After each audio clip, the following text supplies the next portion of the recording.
inspection is a process whereby a government officer enters into the premises of a taxpayer or a warehouse operator or a transporter who helps in transporting the goods.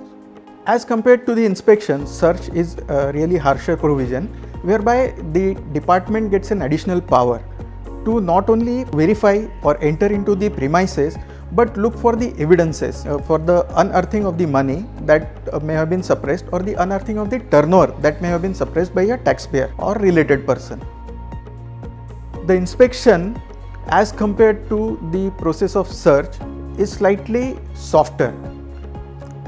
The inspection gives right to the GST officer to access the premises or place of business of a taxpayer or a person engaged in transportation of the goods or the person who owns the godown or warehouses or who operates warehouses. Who can authorize inspection? As per section 67 of this 3GST or SGST Act, the inspection can only be authorized by a person having a rank of Joint Commissioner or higher rank, and the inspection has to be authorized in writing. Who can carry out the actual inspection process? The actual inspection process can be carried out by a person authorized by Joint Commissioner or higher rank officer. Under what circumstances inspection can be authorized? The inspection can be authorized if a Joint Commissioner or the higher officer has a reason to believe that a taxpayer has suppressed a turnover, that taxpayer has claimed excess of input credit, a taxpayer has suppressed a stock, or a transporter is transporting a good which has evaded payment of tax, or the warehouse owner or the godown operator is keeping stock of the goods which has evaded payment of tax. The taxpayer has contravened any provisions of CGST or SGST Act. Which premises can be accessed by these authorized officers? The authorized officer can access the any of the place of business of the taxpayer. The authorized officer can access any of the premises of the transporter of the goods, whether he is registered or not. The authorized officer can access any of the premises of the warehouse owner or the godown operator. When can search occur under GST Act?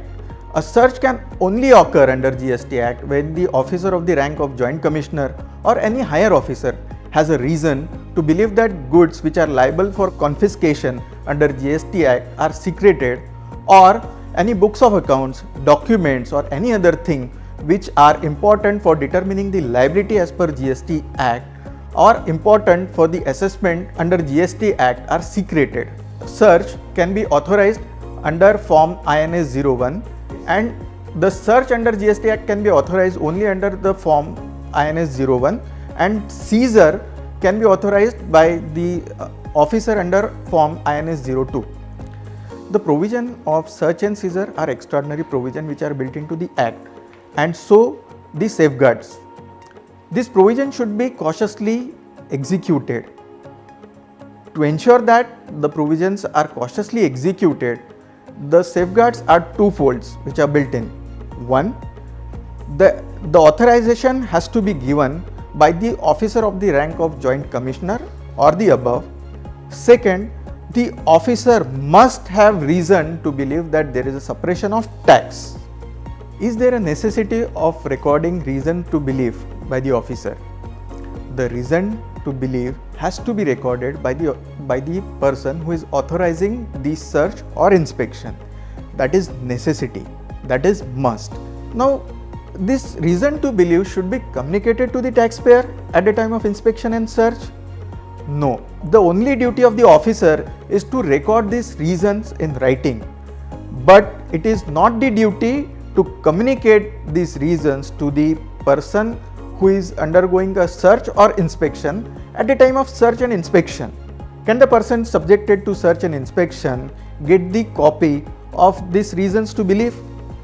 Yes. To obtain the copy of reason to believe, taxpayer has to approach High Court by way of writ petition, and this copy can be demanded there.